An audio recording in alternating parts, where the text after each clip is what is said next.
Hi guys, really nice to see you again. So today we're going to talk about the ESFJ. We're gonna explain the main characteristics of this type, strengths and weaknesses. Also, we will touch a bit on ESFJ compatibilities. So which personality types seem to be a good fit with the ESFJ and which personality types might have difficulty relating to the ESFJ and back. The ESFJ is the first personality type we're going to talk about in this series of videos, as it has been voted on my Instagram channel. Thank you a lot for voting. Thank you a lot for supporting me. If you like this video, please do it down, and also do not forget to subscribe to my channel. Okay, so there's two ways in which one can understand any personality type. The first one, the easiest one, which I'm not always the biggest fan of, but it helps getting a bigger perspective over things, is understanding what every letter in the type stands for. So first of all, we have E from extroverted. This side means that people with an ESFJ personality are more likely to draw energy from the outside world. They're more likely to focus on relationships and interacting with the external world in order to get their energy. S stands for sensing. This means, if you remember from one of my previous videos, that someone who prefers sensing is more likely to focus on practical stuff. They're more likely to perceive the information around them by focusing on what is tangible, what is practical, what is sensible, rather than thinking about abstract theories and concepts. Third letter is F, which stands for feeling. Again, if you have watched the last video that I made where I explained the differences between feeling and thinking, you might recall that feeling refers to the ability to maybe prioritize subjective aspects when making a decision. This means that we will focus maybe on our feelings or the feelings of others, that we will take into account values, the morality system, and so on and so forth when we make a decision. We will prioritize that over the logical, objective stuff. And the last letter, J, stands for judging, which means that the ESFJ prefers to live in an organized framework. It doesn't necessarily mean that they're very organized, although this tends to be the case in most situations. But what it means is that this personality type really enjoys having a structure and understanding things in a structure, rather than just going with the flow and being very spontaneous about things. Alright, so the second way in which one can understand the ESFJ personality is by looking at cognitive functions. You've probably noticed I really enjoy discussing these because I feel like they really relieve and show stuff in much more depth than just looking at the letters. So when it comes to the ESFJ personality, the dominant function is extraverted feeling. The function that enables the ESFJ to make decisions based on thinking about what other people feel and what is important to other people. The ESFJ will find it really easy to empathize with other people's emotions. That's why empathy is one of their main strengths. They tend to be very good at understanding how other people are feeling, understanding what the values of other people are, what is important to the people around them, and how their decisions can have an impact on the people around them in an emotional way. So it's very likely that you will hear an ESFJ say, "Oh, I don't want to do that because it will hurt the other person. Oh, I don't want to do that because the other person might feel bad about it, and I really care about harmony around me." Second function is introverted sensing. This is the function that stands for stability. In my mind, introverted sensing refers to balance and stability. It's the function that ESFJs use in order to perceive reality. This is their preferred passive function. So this personality type is very likely to understand the world around them by looking at traditions and rules. They are one of the personality types, along with the other SJ types, that look around them and notice what kind of things have worked from the past until the present. So if a particular approach, if a particular rule or regulation has worked in the past, they are very likely to prefer applying it in the present moment as well.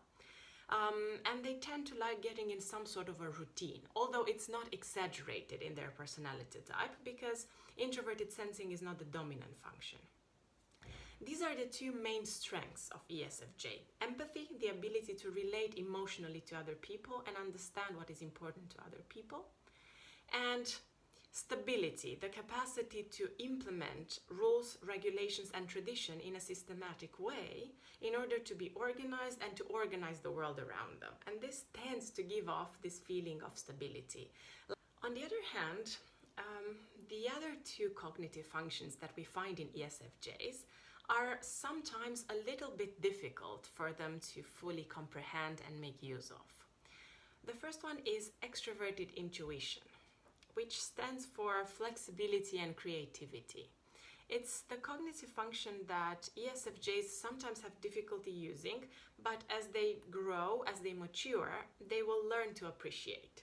It's the part of them that enables them to look at the world around and see possibilities, have a brainstorming approach over things, be flexible, so rather than always prioritizing rules, regulations, traditions, they will learn to see the benefit of sometimes changing their ways and doing things in a different way. When they're young, they might really prefer this stable, practical, balanced approach, but as they grow a little bit older, as they reach their 20s, 30s, and so on, the ESFJ will start being curious about how it's like to explore, how it's like to do things in a different way, how it's like to be creative, be spontaneous, just having this YOLO approach in life. Okay, and the last cognitive function is introverted thinking. This is the soft spot of the ESFJ. This is the part of them that is a little bit difficult to deal with. They do have it and they do have the capacity to use introverted thinking, but often enough they struggle with using it. Again, when they're young, when they're in their childhood and adolescence, this function seems to be quite absent in their decision-making process. However, as they grow older, as they mature, they start getting a bit bored with always pleasing people, always thinking about how other people are feeling and what is important to other people. And they're like, hey, I want to make decisions for myself. I want to see what works for me. So they start using this logical approach to life. And they start asking themselves the question, what works for me? What are the practical things, the logical things that work for me as a human being? And when the ESFJ gets the capacity to implement this kind of things, they start having a much more well-rounded personality and they find it easier to make balanced decisions. But this is probably the one thing that ESFJ will be struggling with the most. How do I balance my emotional side with my logical side? How do I make decisions for myself while also not hurting other people? This is probably the thing that will take them the longest to change and balance out. A question that I've been asked a lot is, what other personality types match the ESFJ? What personality types are a good fit for a relationship and what types are not a good fit? Well, my honest opinion is that a relationship, a romantic relationship, and even a friendship is not so much about personality compatibility, at least not the MBTI personality compatibility. It's more about shared values, maturity, willingness to put together your ideas and work with each other as a team. However, what the MBTI theory enables us to understand is that there are some types that we find easier to understand and communicate with. In the case of ESFJ, we have on the one hand the other dominant feeling types, so ENFJ, ISFP, and INFP. Because they all share feeling as a dominant function, they will find it easier to communicate with each other, understand that emotions and values are important to each other. And they might create a rather successful friendship, I would say.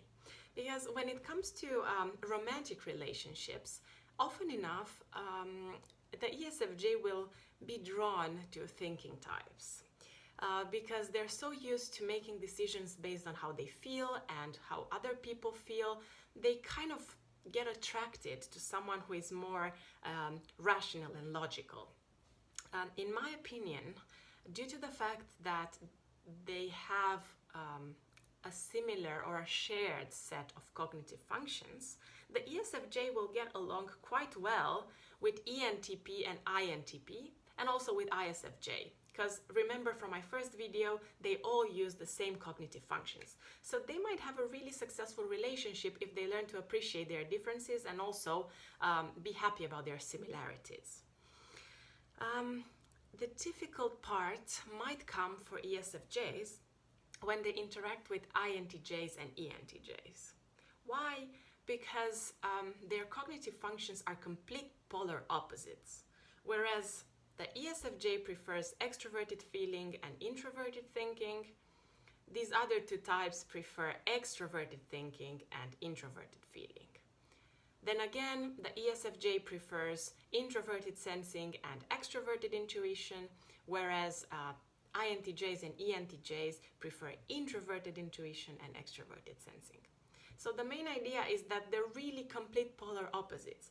And this might cause difficulty in communication, in understanding what the other personality really wants to say and what is really important for the other personality. This is not to say that they cannot have a successful relationship.